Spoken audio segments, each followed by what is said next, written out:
Have you ever looked at a child and wondered what they might remember from before they were born? Most of us assume that a newborn arrives as a blank slate. No memories, no past, no knowledge of anything that came before. But what if that assumption is wrong? What if some children are born carrying memories that cross continents, cultures, and entire lives? In the heart of Istanbul, within a deeply religious Muslim family where the call to prayer echoes 5 times a day, a young boy began saying things no one around him could explain. He spoke of mountains he had never seen, of orange robes he had never worn, of prayers spoken in a language his family did not recognize. He described a place where snow covered the peaks and monks chanted hymns inside ancient halls of stone. His family was terrified. Their son was describing a life that belonged to someone else, somewhere else, and to a faith they had never followed. This is the story of a child who claimed to remember being a Tibetan Buddhist monk in a past life. A journey from the roof of the world to the streets of Istanbul. A story of memories that bridge two worlds and challenge everything we think we know about life, death, and whatever lies between. In the early 2000s, Istanbul was a city caught between tradition and modernity. The ancient minarets of the Blue Mosque stood beside glass skyscrapers. Women in headscarves passed cafes where young people sipped lattes and scrolled through their phones. It was a place where East and West, past and present, existed side by side. In one of the city's most conservative districts, Fatih, lived a family that embodied this traditional way of life. The father, Mehmet, was a merchant selling fabrics and household goods in the Grand Bazaar. The mother, Aisha, stayed at home to raise their children, running the household according to Islamic values. They prayed 5 times a day, observed Ramadan with devotion, and raised their children guided by the teachings of the Quran. On a cold February morning in 2003, Aisha gave birth to her 3rd child, a boy they named Emir. From the very beginning, something felt different. His parents couldn't explain it, but they felt it. There was something old in his eyes, something that didn't quite match the innocence you expect from a newborn. As Emir grew from infancy into early childhood, his development seemed mostly normal. He learned to walk, he learned to speak, he played with his older brothers, but there were strange details. From a very young age, Emir refused to eat meat. He pushed away lamb dishes without hesitation. The smell of grilled chicken made him gag. In a household where meat was a staple, this was unsettling. By the age of 3, Emir began waking up at night in tears. He was having extremely vivid dreams. He would cry out a name, Tenzin, reaching into the darkness as if searching for someone who wasn't there. His mother would hold him close, stroke his hair, whisper verses from the Quran to calm him, but the dreams didn't stop. As he grew older, they became more detailed. Then, when Emir turned 5, something changed. One afternoon, as Aisha folded laundry and Emir played quietly with wooden blocks on the floor, he suddenly looked up and spoke. "I used to live in the mountains," he said. "It was very cold. The air was thin. I wore orange robes and I prayed many times a day." Aisha froze. "What are you talking about, Emir?" she asked gently. But Emir continued, calmly, as if recalling a memory. "I lived with many other men. We all wore the same clothes, we shaved our heads, we didn't eat meat. We prayed together in a large hall. There were statues everywhere, candles, and the smell of incense." Aisha felt a chill run through her body. Her son had never left Istanbul. He had never seen snow-covered mountains. He had certainly never been in a place where men wore orange robes and prayed in halls filled with statues. Nothing like that existed in their world. That evening, when Mehmet came home, Aisha told him everything Emir had said. Mehmet dismissed it at first as childish imagination. Maybe he had seen something on television. Maybe he had overheard a story somewhere. But Emir wasn't even in school yet, and the television in their home was carefully monitored. Only Turkish programs and religious content were allowed. The next day, Emir drew a picture. It was simple, like most drawings by a 5-year-old, but the image was clear. A large building with a curved roof, mountains surrounding it, and rows of robed figures standing together. "This is my home," Emir said, pointing to the building. "I lived here before I came here." Aisha's hands began to tremble as she held the drawing. The architecture felt strangely familiar, yet she couldn't place it. It looked nothing like the mosques or buildings of Istanbul. It felt foreign, distant, impossible. Over the following weeks, Emir spoke more and more about this other life. He described waking before dawn to the sound of a deep horn, gathering with other monks in a large prayer hall, chanting hymns in a language he couldn't fully reproduce but kept trying to imitate. He spoke of a teacher, an elderly man with kind eyes, who taught him how to meditate, how to sit in silence for hours, and how to find peace in stillness. Then he mentioned butter tea. He had never tasted it in this life, yet he described it with unsettling precision. Made with yak butter and salt, served hot in small wooden bowls. Mehmet grew increasingly worried. In their community, these kinds of statements could be dangerous. Reincarnation was not part of Islamic teaching. The idea that a soul could live more than one life, especially in the body of someone from another faith, was considered heretical by many. If word spread that their son was claiming to be a Buddhist monk, it could bring shame upon the family. It could even provoke hostility from neighbors. Mehmet feared that deeply. He told Emir to stop talking about these things, to focus on being a good Muslim child, to memorize the Quran, to forget these strange dreams. But Emir couldn't stop. The memories were too strong, too vivid. He began to withdraw. He grew quiet, sad, as if he were mourning something he had lost. He would sit by the window for hours, staring out at the city, concrete buildings and minarets, his small face filled with a longing that broke his mother's heart. One night, Aisha found him quietly crying in his bed. When she asked what was wrong, he whispered, "I miss the mountains. I miss Tenzin. I miss my home." Desperate for answers, Aisha did something her husband would have forbidden if he had known. She went to the library. She searched for information about monks who lived in the mountains and wore orange robes. What she found stunned her. The descriptions matched Tibetan Buddhism exactly. The orange robes, the prayer halls, the chanting, the vegetarian lifestyle, even butter tea. Every single detail Emir had described aligned perfectly with the practices of Tibetan Buddhist monks. But how could that be possible? Istanbul and Tibet were separated by thousands of miles. Their cultures did not overlap. Emir had never been exposed, directly or indirectly, to Buddhism. So how did he know? Aisha eventually confided in her sister. Her sister suggested they seek help from someone outside their close-knit community. Through a friend of a friend, they were connected to Dr. Leyla Arslan, a Turkish psychologist who studied cases of children with unusual memories.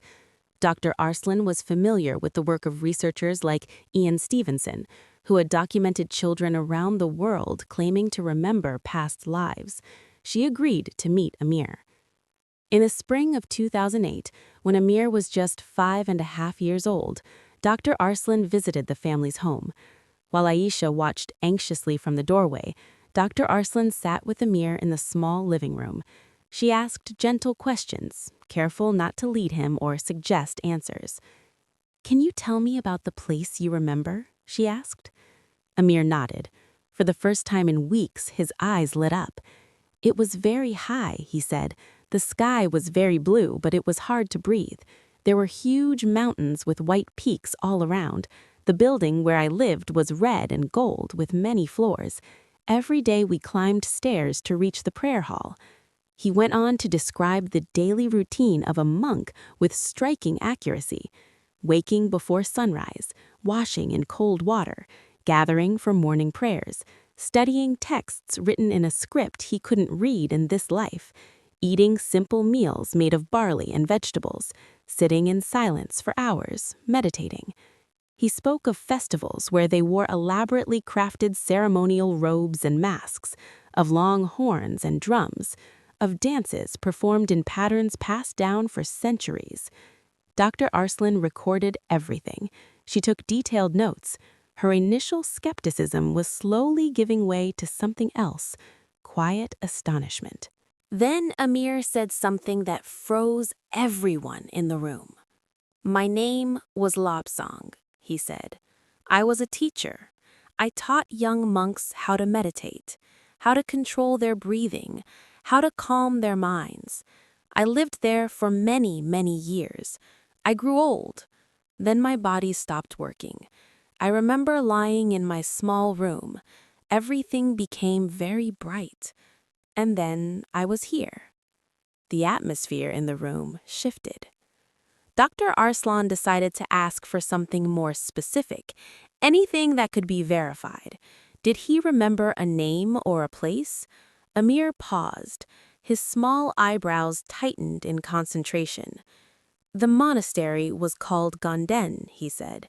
"It was near a big city, but higher up in the mountains. Tenzin was my student, my favorite one. When he was young, he burned himself with hot tea. He had a scar on his left hand. I taught him everything I knew."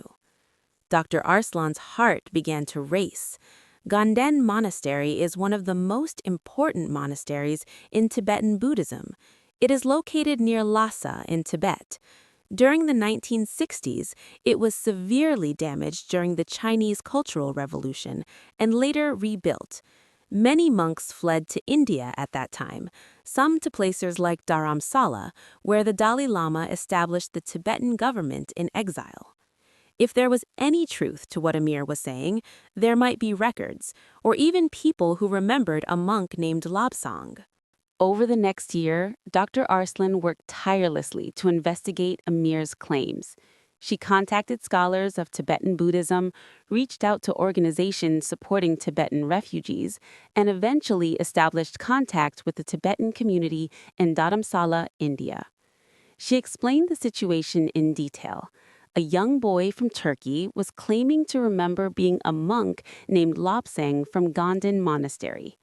The response she received was cautious but engaged. Reincarnation is a foundational belief in Tibetan Buddhism. The tradition of identifying reborn souls, known as tulkas, has existed for centuries. If Emir's memories were genuine, this would not be taken lightly. It would be considered a spiritually significant event. In 2009, arrangements were made for Emir and his mother to travel to Dharamsala. Mehmet was strongly opposed at first. He feared that the journey would validate beliefs that conflicted with his own faith. But Aisha was determined. She needed answers. She needed to understand what was happening to her son. Reluctantly, Mehmet agreed, on one condition: no one in their community would be told where they were going. The journey from Istanbul to Dharamsala was long and exhausting. They flew from Istanbul to Delhi, then endured a rough bus ride into the foothills of the Himalayas. As the road climbed higher, Emir pressed his face against the window, his eyes wide with wonder. "It feels like home," he whispered. When they finally arrived in Dharamsala, a mountainside town where prayer flags flutter in the wind, Emir began to cry. These were not tears of sadness. They were tears of recognition, of relief, as if he had been holding his breath for 6 years and could finally breathe again. When they arrived, they were welcomed by a small group of monks and scholars who had already been briefed on the case. The Dalai Lama was not among them, but there was an elderly monk present, highly respected, who had fled Tibet in the 1950s and had spent decades at Ganden Monastery before its destruction. His name was Tenzin Gyatso. The moment Emir saw him, he froze. The old monk stared back with the same intensity. They stood across the courtyard, locked in silence. The air between them felt heavy, charged with an unspoken recognition. Then Emir suddenly ran forward. He wrapped his arms around the old monk's legs and began to sob uncontrollably. "Tenzin!" he cried again and again. "Tenzin, I found you!" The monk's hands trembled as he placed them on the child's head. Tears streamed down his weathered face. "Lobsang," he whispered, "could it really be you?" Those watching stood in silence, witnesses to a moment where logic collided with something beyond it. Aisha watched in shock as her son, raised in a Muslim family in Istanbul, embraced a Tibetan Buddhist monk as if reunited with someone torn away by death itself. In the days that followed, Emir was tested in ways that went far beyond simple questioning. He was taken to a reconstructed prayer hall, modeled after the one at Ganden Monastery. Without hesitation, Emir walked to a specific spot on the floor and sat down cross-legged. "I used to sit here," he said, directly facing the Buddha statue. Tenzin sat 3 rows behind me, always on the left. The monks exchanged glances. That arrangement, they confirmed, was exactly the traditional seating order for a senior teacher and his student. The monks decided to test Emir more deeply. A series of religious objects were placed in front of him. Without hesitation, he identified each one: prayer wheels, singing bowls, ritual daggers, offering bowls.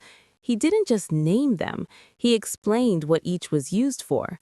Then he was shown texts written in the Tibetan script. In this life, Emir could not read them, yet as his fingers moved slowly across the pages, his touch was not uncertain. There was a familiarity in the way he traced the characters, like someone recognizing shapes they once knew by heart.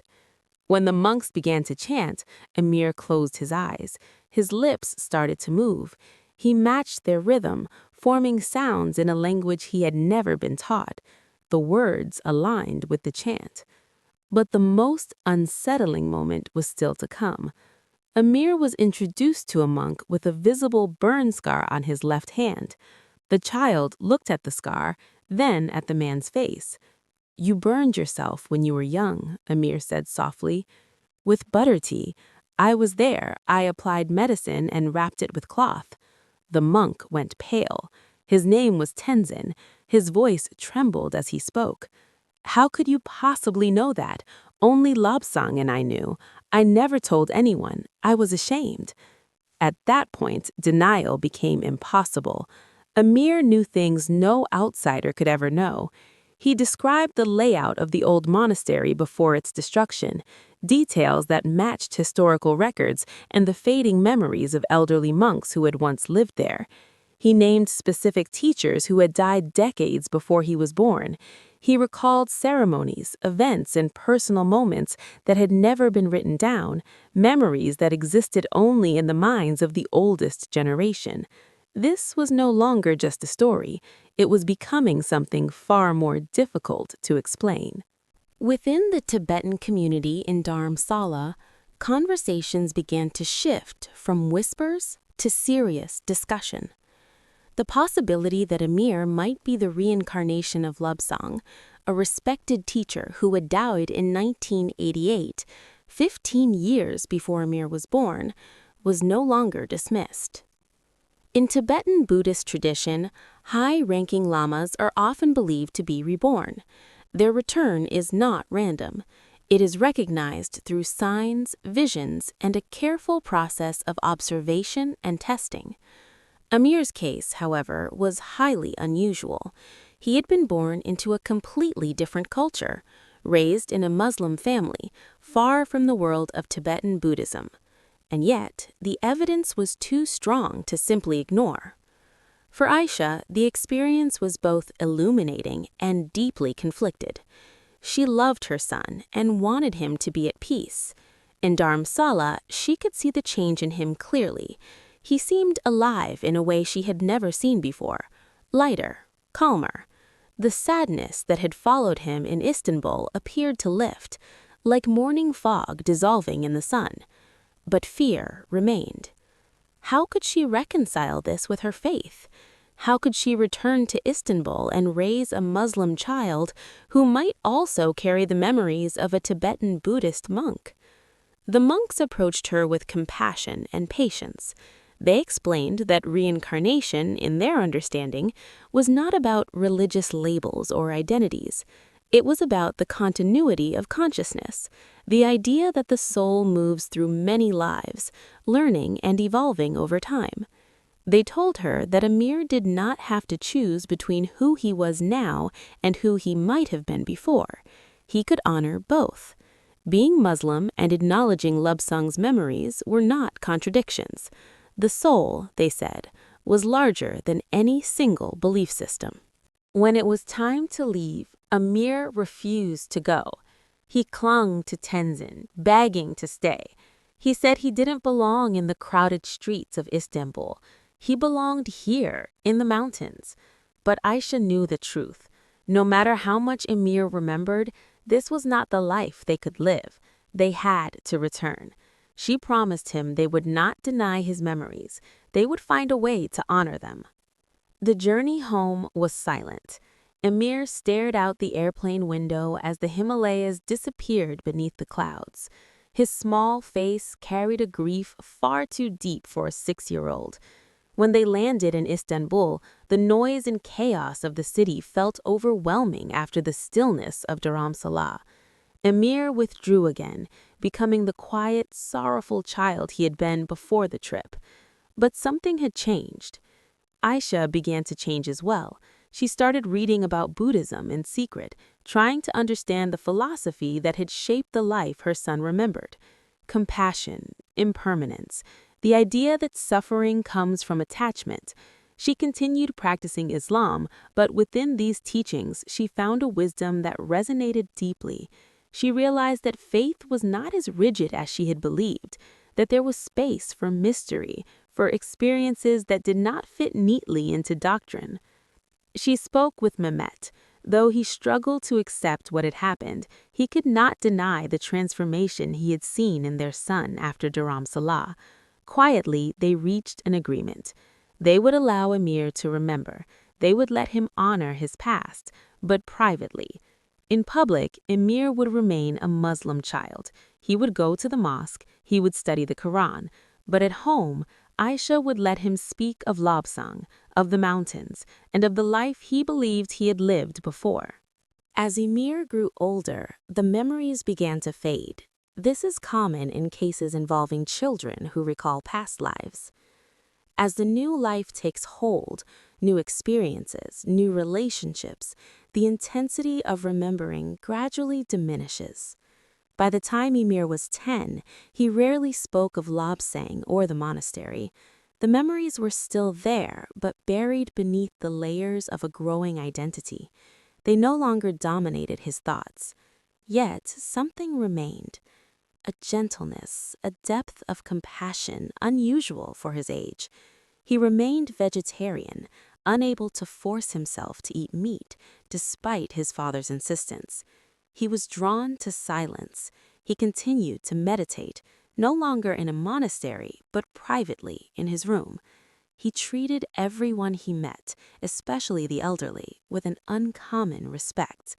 It was as if he carried an old understanding of impermanence and loss, one that did not belong solely to this lifetime. Dr. Layla Arslan continued to document the case with great care. Her findings were later published in an academic journal focused on consciousness studies.